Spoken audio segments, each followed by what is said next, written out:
ओङ्कारबीजरूपाय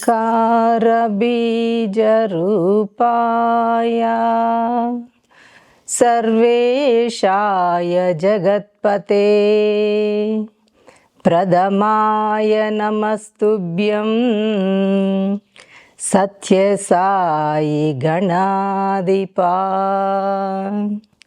ॐ साईश्वराय विद्महे सत्यदेवाय धीमहि तन्नः साई सर्वा प्रचोदयात्। ॐ शान्ति शान्ति शान्तिः। हरिः ओम। जय गुरुदेव। ఓం శ్రీ సాయిరామ్. అందరికీ సాయిరామ్ అండి. నా పేరు లీలావతి, మాది ఖమ్మం. మా వారి పేరు వెంకటేశ్వరరావు. నాకు 2 పిల్లలు. నేను స్వామితోని నా పరిచయం అంటే స్వామి గురించి అసలు నాకేమీ తెలీదు. నేను పూజలు చేస్తాను, వ్రతాలు పూజలు చేస్తాను, కానీ మానవుడిని మాధవుడిగా భగవంతుడిగా నమ్మడం ఎలా అనేది అప్పటికి నాకేమీ అవగాహన లేదు, ఏమీ తెలీదు. అయితే తెలియకుండానే ఆధ్యాత్మిక మార్గంలోనికి ప్రవేశించాను. మా గురువు గారు పూజ్య శ్రీ భిక్షమయ్య గురువు గారండి. విజయవాడ కేంద్రంగా పెట్టుకొని మా సంస్థ ఉంది, మహానందులో మా ఆశ్రమం ఉంది. అయితే వారి దగ్గరికి ఈ ఆధ్యాత్మిక మార్గం అని కూడా నాకు తెలియదండి. తెలియకుండానే యోగా అంటే ఏవో 4 ఎక్సర్సైజులు ఆసనాలు నేర్చుకుందామని వెళ్ళాను. వెళ్ళిన తర్వాత అక్కడ జీవితానికి సంబంధించిన అనేకమైన కీలక అంశాలను తెలుసుకోగలిగానండి. అసలు జీవించవలసిన జీవితానికి అసలు సంబంధమే లేదే అనేసి చాలా పరిమితంగా, కుటుంబం వరకే, పెద్దగా చదువుకున్న దాన్ని కూడా కాదు, పరిమితంగా ఉన్న నాకు అది చాలా ఆశ్చర్యంగా, అద్భుతంగా అనిపించింది. ఆ యోగ మార్గం చాలా బాగా నచ్చింది. ఎలా ఉండాలి, కుటుంబం పట్ల ఎంత బాధ్యత ఉందో, సమాజం పట్ల నీ బాధ్యత ఏంటి, నీ జీవన విధానం ఎలా ఉండాలి, భర్త ఏమిటి, పిల్లలేమిటి, ఈ జీవన విధానం గురించి తెలుసుకోగలిగానండి. సంస్కారాలు ఎలా నడిపిస్తాయనే జీవన విధానం గురించి తెలుసుకొని ఈ మార్గంలో ముందుకెళ్ళడం జరిగింది. అయితే గురువు గారి ద్వారా బ్రహ్మోపదేశం తీసుకున్న తర్వాత ఆ క్లాసులు కొనసాగిస్తుంటే గురువు గారు ఒక మాట చెప్పారు. ఎట్టి పరిస్థితుల్లోనూ నిన్ను నువ్వు నమ్ముకోకని ఎవరిని నమ్మవద్దు అనేది తెలియజేశారండి. ఎవరిని గుడ్డిగా నమ్మవద్దు. ఏ విషయం పట్ల అయినా శాస్త్రీయంగా తెలుసుకున్న తర్వాతే తప్ప గుడ్డిగా ఎవరిని నమ్మకూడదని తెలియజేశారు. ఆ విధానం నాకు బాగా నచ్చింది. ఓకే, ఎవరిని గుడ్డిగా ఫాలో అవ్వకూడదనే విధానం నాకు నచ్చింది. అలా కొనసాగుతున్న టైంలో కొంతకాలం తర్వాత 2006 అనుకుంటాను, ఆ తర్వాత గురువు గారు స్వామిని ఆశ్రయించడం జరిగింది. ఇదేమిటి, మాకు ఎవరిని మమ్మల్ని నమ్మొద్దని చెప్పిన గురువు గారు స్వామిని ఆశ్రయించారు అని చాలా అసౌకర్యంగా, ఇబ్బందిగానే ఉంది, మాకు నమ్మలేదు. ఆ తర్వాత గురువు గారి స్వామితో నా అనుబంధం అనే పుస్తకాలు చదవడం, ఆ విధంగా స్వామి చరిత్ర పట్ల తెలియకుండానే ఆసక్తి వచ్చిందండి. అంతకుముందు మా అన్నయ్య కొంచెం వామపక్ష భావాలు, కమ్యూనిస్టు సిద్ధాంతం ఉండటం వల్ల స్వామి పట్ల వ్యతిరేకత ఉంది. భగవంతుడంటే పూజలు పునస్కారాలు చేస్తున్నాను, కానీ వ్యక్తిగతంగా వ్యక్తుల్ని ఎలా నమ్మాలి అనే విషయంలో ఉన్నాను. అయితే గురూజీ చెప్పిన తర్వాత ఆ స్వామి వైపు మనసు మళ్ళిందండి. ఆ విధంగా స్వామి తత్వాన్ని తెలియజేస్తున్నారు. ఆ తత్వం గురించి అన్వేషణ జరుగుతున్న టైంలో స్వామి సామాన్యులు కారు అనే విషయం మట్టుకు నాకు అర్థమైంది. ఒక సామాన్యమైన మానవ ఆకారం అయితే కాదు అని నాకు స్పష్టమైంది. అయితే తెలుసుకోగలిగాను, కానీ అనుభవం రావట్లేదు. స్వామి అంటే గురువు తన్మయం అవుతున్నారు. అంత తన్మయం నాకెలా వస్తుంది? చాలామంది, అందరు కాకపోయినా కొంతమంది, చాలామంది స్వామి మార్గంలో ఉన్నవాళ్ళు కూడా స్వామి స్వామి అనే తన్మయం అవుతున్నారు. ఆ తన్మయం నాకు ఎలా వస్తుంది అనే ఒక పరిశోధన కొనసాగుతుందండి. ఆ విధంగా జరుగుతున్న టైంలో అనంత ఆత్మని అనే ఒక పుస్తకం చదివానండి. గురువు రచించిన ఒక పుస్తకం చదివాను. ఆ స్వామి గురించి తెలుసుకున్న తర్వాత నాకు తెలియకుండానే స్వామి స్వప్న దర్శనం జరగడం నా పూర్వజన్మ సుకృతం. అలా స్వామి రావడం, స్వామి అంతకుముందు షిరిడి సాయిని నమ్మేదాన్ని. షిరిడి సాయే సత్యసాయిని చూపెడుతున్నారు. జుట్టు ఎంత బాగుంది అంటున్నాను. ఆ జుట్టు అది ఎలా, ఎంత బాగుంది ఈ విగ్రహం, ఎవరు వీరు అని అంటే పలానా అని స్వామి చెప్పడం. ఆ తత్వాన్ని అవునా అని చెప్పని అలా దగ్గరగా వెళ్ళడం, స్వామి తీసుకోవడం, సత్యవంతంగా చెప్తున్నానండి స్వామి సాక్షిగా, స్వామి అలా ఆలింగనం చేసుకోవడం, స్వామి తత్వం నేను అలా పరవశంగా ఉండిపోవడం, అది నాకు జరిగింది. ఆ తర్వాత అది స్వప్నం అని మెలుకు వచ్చిన తర్వాత ఒళ్ళంతా ఏదో వైబ్రేషన్ కొనసాగుతుంది. అది నేను మర్చిపోలేకపోయాను. నాకు అది తెలియకుండానే స్వామి ఏదో నాకు ఇచ్చారు, ఏదో శక్తిపాతం జరిగింది స్వామి ద్వారా అని నా అంతరంగం నమ్మింది. అప్పటి నుండి స్వామికి సర్వస్వ శరణం అండి. ఆ తత్వాన్ని అనుభూతి చెందుతున్నాను. అది చాలా చాలా కాలం వరకు ఆ వైబ్రేషన్ అలాగే ఉండింది. అది ఎలా వివరించాలో తెలియని అనుభూతి. ఆ ఆనందం అనేది ఇప్పుడు అర్థమవుతుంది. ఆనందం అనేది అనుభవించేదే కానీ వివరించేది కాదు, అది వర్ణించేది కాదు. అది ఎవరికి మట్టుకు వాళ్ళకి తెలిసేది. సంతోషం, తృప్తి, సుఖం ఇలాంటి వాటిని వర్ణించగలమేమో కానీ ఆనందం అనేది అది భగవతత్వం, దాన్ని వర్ణించడం సాధ్యం కాదు. అయితే ఆ అనంత తత్వంలో ఉంటూ స్వామికి శరణాగతి, సంపూర్ణ శరణాగతి వచ్చేసిందండి. ఆ విధంగా కొనసాగుతున్నాను. అయితే నేను చెప్పేది ఏంటంటే, స్వామి గురించి తెలుసుకోవాలంటే స్వామి తత్వాన్ని తెలుసుకోవాలండి. తత్వం తెలియంది స్వామి అర్థం కారు. స్వామిని అక్కడ పెట్టి మనం ఇక్కడ పూజిస్తే అది ఒక రకంగా అంటే బానిసత్వం కాకూడదండి. భగవంతుడికి భక్తుడికి మధ్యలో బానిసత్వం ఉండకూడదు. భగవంతుడి స్థాయిలో ఉండి భగవంతుడిని కొలుసుకోవాలి. అది స్వామి చెప్పారు. స్వామి ఏం చెప్పారంటే, నీ గురించి తెలియడం ఎలా స్వామి అని మా గురువు గారు అడగడం, నా గురించి తెలియాలంటే ముందు నీ గురించి తెలుసుకో బంగారు అని స్వామి అనడం. ఆ ఒక్క వాక్యంలోనే ఆధ్యాత్మిక సిద్ధాంతం మొత్తం దాగి ఉందండి. తనను గురించి తాను తెలుసుకున్న వ్యక్తి ఇక విశ్వం గురించి తెలిసిపోతుందండి. విశ్వాన్ని జయిస్తాడండి ఒక రకంగా చెప్పాలంటే. ఎందుకంటే తనను గురించి తాను తెలియంది ఎవ్వరి గురించి ఏమీ తెలియదండి. తనలో ఏముందో ఎదుటి వారిలో అదే ఉంది. సర్వంలో అంతటా విశ్వంలో సర్వం ఎక్కడ ఏముందో అంతా తెలిసిపోతుందండి. ఆ విధంగా తనను గురించి తాను తెలుసుకున్న వ్యక్తి స్వామి అంతరంగాన్ని అనువంతైన స్పృశించగలుగుతాం. అలా అనుభవం చెందటానికి రమణులు చెప్పిన సిద్ధాంతమే అండి, నేను ఎవరు, నేను ఎక్కడి నుండి వచ్చాను, నేను మళ్ళీ తిరిగి ఎందులో కలిసిపోతాను, ఈ చరాచర జగత్తు ఏమిటి, ఎక్కడి నుండి ఆవిర్భవిస్తుంది, తిరిగి ఎందులో కలిసిపోతుంది, భార్య ఏమిటి, బిడ్డలు ఏమిటి, ఆస్తులు ఏమిటి, అంతస్తులు ఏమిటి అనుకుంటూ ఇటువంటి ఎంతో క్లిష్టమైన చిక్కు ప్రశ్నలకి సరి అయిన సమాధానాలు పొందటమే ఆధ్యాత్మిక మార్గం అండి. ఆ మార్గాన్ని అందించిన వారు మన సనాతన ఋషులు. ఒకసారి అనుకోకుండా ఇలా ఖమ్మం జిల్లా తరపున పుట్టపర్తి వెళ్ళడం జరిగిందండి. అందరం కలిసి సామూహికంగా వెళ్ళాము. ఆ వెళ్ళే ప్రయాణం కూడా చాలా చాలా బాగా జరిగింది. అది మరిచిపోలేని అనుభూతి. అక్కడికి వెళ్ళాము. అక్కడికి వెళ్ళి ప్రశాంతి హాల్లో కూర్చున్నామండి అందరం. అయితే బాగా వాటర్ అవుతున్నాయండి. ఇది నాకు ఒక స్వామి ద్వారా జరిగిన ఒక అద్భుతాన్ని పంచుకుంటాను మీతోని. వాటర్ అవుతున్నాయి. ఎలా వాటర్ ఇప్పుడు వెళ్ళి తెచ్చుకోవడానికి కుదరదు, అక్కడి నుండి లేవటం కుదరదు. ఎలా అనుకుంటున్నాను, స్వామి దాహం అవుతుంది అనుకుంటూ మనసులో అనుకున్నాను. సత్యవంతంగా చెప్తున్నాను, ఒక పసిబిడ్డ అండి, వచ్చి రానే అడుగులు. ఎక్కడి నుండి వచ్చాడో తెలీదు. ముందు వరుసలో మేము కూర్చున్నాం. వాడు ముందుగా వచ్చేసి ఒక బాటిల్ ఉంది.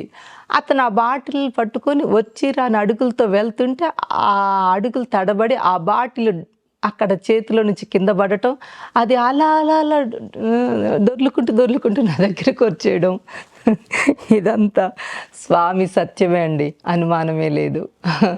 నమ్మితే అమ్మ, నమ్మకపోతే బొమ్మ. కాబట్టి స్వామి సత్యాన్ని చూడాలంటే అణువణువులో ఉందండి. ఇది 1, 2 వివరించేది కాదు, తెలియజేసేది కాదు. కాబట్టి అది మర్చిపోలేని అనుభూతి.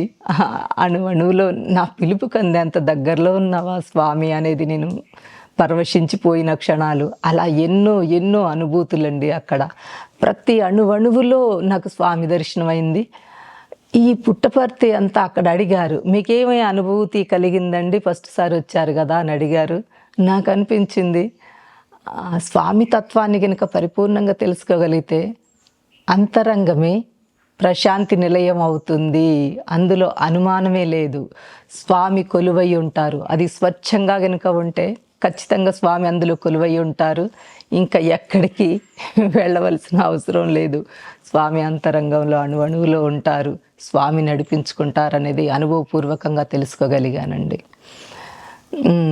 అయితే ఈ విధానంలో స్వామి తత్వాన్ని తెలుసుకోవడం అతి ముఖ్యమైన విషయం అండి. నేను చెప్పాల్సింది ఏంటంటే, స్వామి తత్వాన్ని తెలుసుకొని స్వామికి మనం ఆరాధిస్తుంటే ఆ ఆనందం వేరండి. ప్రాథమికంగా స్వామి చెప్పిన విషయాలు చెయ్యడం వేరండి. స్వామి తత్వాన్ని, ఆ ఆనందాన్ని తెలుసుకొని అంటే స్వీట్ గురించి తెలుసుకోవడం వేరండి. స్వీట్ తింటూ ఆ అనుభవాన్ని, ఆ టేస్ట్ని రుచి చూడటం వేరు. అది చాలా అద్భుతంగా ఉంటుంది. అలాగే స్వామి తత్వాన్ని గురించి తెలుసుకోవాలంటే ఋషులు చెప్పిన విధానమే అండి. ఆ విధానంలో వారు తెలియజేసింది చాతుర్వర్ణ వ్యవస్థ అండి. చాతుర్వర్ణ వ్యవస్థలో మానవుడు ముందు చాతుర్వర్ణ వ్యవస్థ గురించి తెలియాలంటే విశ్వం అనంతమండి. అది అది నిరంతరం పరిణామం జరుగుతూ ఉంటుంది. ఆ పరిణామంలో భాగంగానే ప్రాణశక్తి, ఆ ప్రాణశక్తిలో భాగంగానే రేణువులు, ఆ రేణువులు అణువులుగా, అణువులు పరమాణువులుగా, ఆ పరమాణువులు పంచభూతాలుగా, ఆ పంచభూతాలు తిరిగి పదార్థంగా ఇలా ఆవిర్భవించడం జరిగింది. అవి మార్పులు చేర్పులు అంటే సృష్టి స్థితి లయలకు అనుగుణంగా కొంతకాలం కొనసాగి ఒక సంకల్పం ద్వారా ఆవిర్భవించడం, ఆ సంకల్పం నెరవేరిన తర్వాత మళ్ళీ తిరిగి ఆ విశ్వంలో కలిసిపోవడం. ఈ విశ్వానికి మూలం శుద్ధ చైతన్యం అండి. ఆ శుద్ధ చైతన్యమే స్వామి అండి. స్వామి అనంతం అండి. అక్కడ ఇక్కడ అనేది లేదు. ఆ శుద్ధ చైతన్యం ద్వారానే అంతా కొనసాగుతుంది. అది అనుభవానికి రావాలంటే ముందు దాని గురించి తెలుసుకోవాలి. అయితే ఇలా జరుగుతున్న ఈ పరిణామం అంతా భగవంతుని ఆదేశాలకు అనుగుణంగా కొనసాగుతుందండి. ఆ విధంగా పంచభూతాల ద్వారా వృక్షాల ద్వారా జంతువుల ద్వారా చివరిగా మానవుడు ఆవిర్భవించడం జరిగిందండి. ఆ మానవుడు అలా కొంతకాలం జంతువులాగే కొనసాగాడు. ఆ తర్వాత తన జీవిత సంకల్పం ఉంది. ప్రతి ఒక్క జీవికి ఒక జీవిత సంకల్పం ఉంటుంది, జీవిత పరమార్థం ఉంటుందండి. ఆ జీవిత సంకల్పాన్ని తెలియకుండానే జంతువులు, జీవులు, వృక్షాలన్నీ కొనసాగిస్తున్నాయండి, ఒక్క మానవుడు తప్ప. మానవుడిలో ఈ విధానం తెలుసుకొని ఎప్పుడైతే ఫలవంతమైన సంతానాన్ని ప్రకృతికి కానుకగా ఇవ్వాలి అని చెప్పని తన సంకల్పం ఉందో, ఆ సంకల్పానికి అనుగుణంగా ఒంటరిగా ఉన్న మానవుడు జంట జీవితానికి మళ్ళడం జరిగింది. కుటుంబ వ్యవస్థను ఏర్పరచుకొని సంఘ జీవితానికి, సంచార జీవితానికి మళ్ళడం జరిగిందండి. అయితే ఈ మార్గంలో జరిగిన ప్రమాదం ఏంటంటే, ఒకటి ఒంటరిగా స్వేచ్ఛగా ఉండవలసిన మానవుడు నేను, నాది, నాకు అంటూ బంధంలో పడటం జరిగింది. ఆ తర్వాత నా భార్య, నా బిడ్డలు, నా ఇల్లు, నా సంసారం అనే మోహంలో పడటం జరిగింది. ఇటువంటి ప్రమాదంలో రాను అది తిరోగమన పరిణామంగా మారి రాను మానవుడే సకల పంచభూతాలని కలుషితం చేయటమే కాకుండా, వృక్ష సంపద హరించుకుపోవడమే కాకుండా, మనిషి అరిషడ్ వర్గాల్లో చిక్కుకొని ఆ తీవ్రత, ఆ జాడ్యం పెరిగి తొండముదురు ఊసరు వెళ్ళినట్టుగా అది పెరిగి మానవుడు దానవుడుగా మారి సకల జీవులు హరించుకుపోవడమే కాకుండా వృక్ష సంపద కనుమరుగవుతుంది. పర్వతాలు నేలకూలిపోతున్నాయి, జంతువులు విలిప్తమవుతున్నాయి. మానవుడికి శత్రువైపోయాడు. ఆ ప్రమాదంలో ఇటువంటి ప్రమాదాన్ని ఆపడం కోసం పాలకులు, ప్రజలు, న్యాయాధిపతులు, పీఠాధిపతులు, సంఘ సంస్కర్తలు, మానవతావాదులు ఎన్నో విధాల మార్పులు చేర్పులు, చట్ట సవరణలని ఎన్నో రకాల ప్రయత్నాలు చేస్తున్నప్పటికీ అందులో ఎటువంటి ఫలితం లేక తీవ్రమైన అసంతృప్తికి గురవుతున్నారండి. ఇటువంటి విధానానికి ఆశ్చర్యం ఏంటంటే, ఇటువంటి విధానానికి క్రీస్తుకు పూర్వం 6000 సంవత్సరాల నాడే రూపకల్పన జరిగిందండి.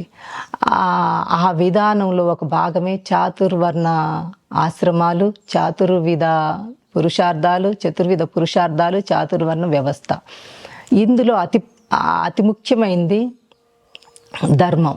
ఒకటి ధర్మం, బ్రహ్మచర్యం, 2 గృహస్థు, 3 వానప్రస్థం, 4 సన్యాసం.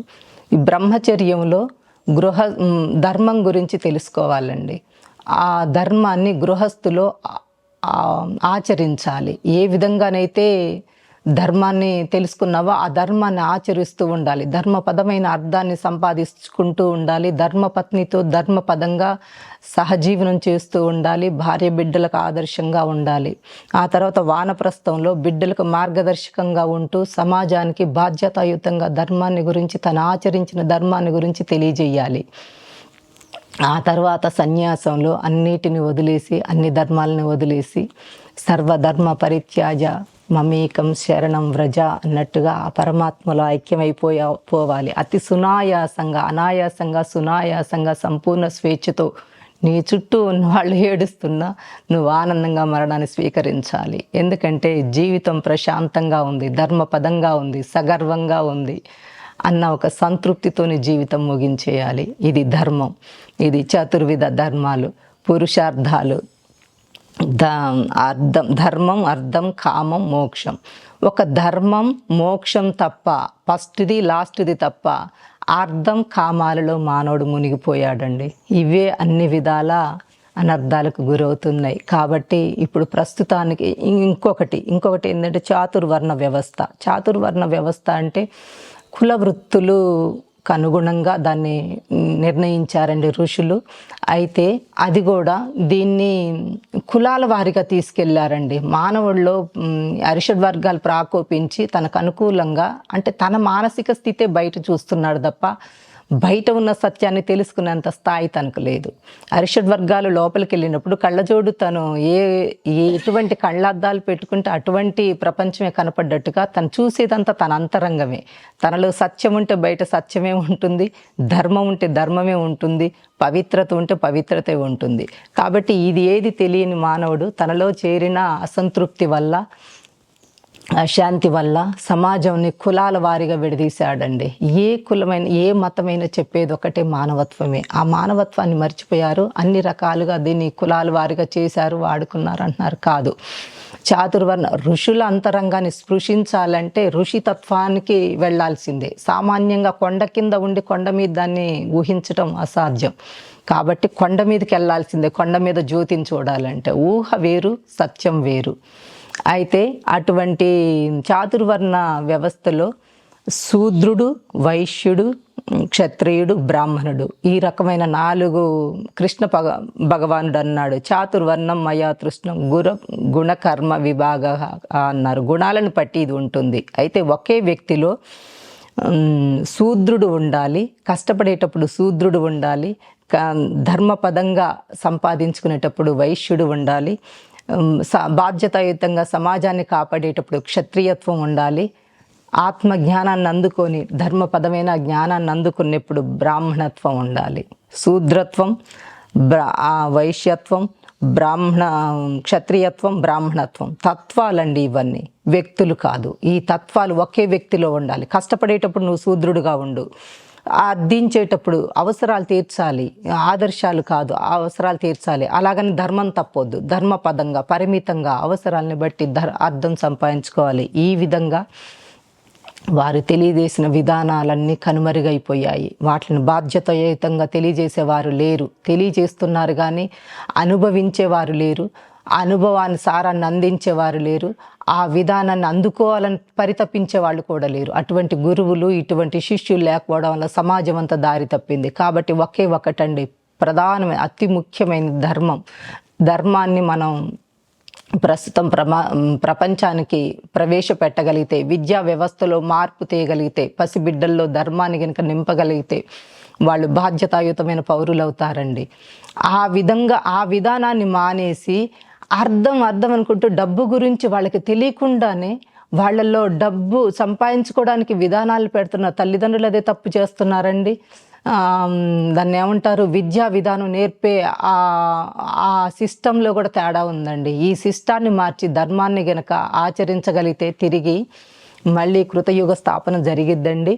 అయితే ఈ విధంగా ఈ అనంతమైన ఋషి తత్వానికి పితామహుడే స్వామి. అటువంటి స్వామి తత్వాన్ని తెలుసుకొని స్వామి కార్యం, స్వామి అవతారం ఎందుకు వచ్చిందంటే ఎక్కడైతే ధర్మం అడుగంటిపోతుందో అక్కడక్కడ నేను అవతరిస్తానని స్వామి చెప్పడం జరిగింది. గీతలో కృష్ణ భగవాన్ చెప్పడం జరిగిందండి. ఆ విధంగానే ఎక్కడైతే నెగిటివ్ శక్తులు ఆధిక్యతను సంపాదించుకుంటున్నాయో భగవంతుడి ఆదేశాలకు అనుగుణంగా కొనసాగినంత కాలం పురోగమనం అండి. ఎప్పుడైతే కృత్రిమ మేధస్సు ద్వారా మనిషి సృష్టికి ప్రతి సృష్టి చేస్తున్నాడో అప్పుడు అన్ని విధానాలు ప్రమాదంలో పడ్డాయండి. ముఖ్యంగా ప్రకృతికి వినాశనం జరుగుతుందండి. ప్రకృతి అంత చిన్న భిన్నం అయిపోయింది. ప్రకృతి వనరులన్నీ కనుమరుగవుతున్నాయి. ఆ విధంగా అన్నీ ఇదవుతున్నాయి కాబట్టి అన్నిటికీ పరిష్కారం ఒక్కటే అండి, ధర్మాన్ని తెలుసుకోవడమే, ధర్మాన్ని ఆచరించటమే. ఆ ధర్మాన్ని నిలబెట్టడం కోసమే స్వామి అవతారణ జరిగింది. ఆ స్వామి జీవితంలో 4 భాగాలుగా విభజించారండి స్వామి అవతారాన్ని. 1 లీలలు, 2 మహిమలు, 3 సేవలు, 4 ధర్మోద్ధరణ. ధర్మోద్ధరణ అనేది స్వామి అంతిమ లక్ష్యం అండి. ధర్మోద్ధరణ అంటే ధర్మం ఆల్రెడీ ఉంది, అంతరాత్మ అహం బ్రహ్మస్మి, నేను భగవంతుడని అనేది సత్యం, నేను ఫలానా అనేది మాయ, అది అహంకారం. అహంకారం నుంచి మానవుడిని మంచి మార్గం వైపు మళ్లించడం కోసం ఈ సేవ తర్వాత ప్రేమ ఇటువంటి మార్గాలకు మళ్లించారు స్వామి. ఇక చివరిదైన ధర్మోద్ధరణ ఒకటి ఉందండి. ఆ విధానాన్ని బాధ్యతాయుతంగా తెలుసుకొని దాన్ని సమాజంలోకి ప్రవేశపెట్టడమే ఇప్పుడు మానవుల యొక్క ధర్మం అండి. ఆ విధంగా నా జీవితాన్ని మలుసుకుంటానని స్వామి సాక్షిగా స్వామి కార్యమే స్వకార్యంగా భావిస్తానని మనసా వాచా కర్మణ కోరుకుంటూ స్వామివారి శత జయంతి ఉత్సవాలుగా 100వ పుట్టినరోజు శుభాకాంక్షలండి. అది మనందరికీ పుట్టినరోజు కావాలని మనందరిలో అంతరాత్మగా స్వామి ఆత్మజ్యోతిని వెలిగించి మన జీవితాన్ని సన్మార్గం వైపుకు నడిపించాలని మనసా వాచా కర్మణ కోరుకుంటూ అందరికీ సాయిరాం.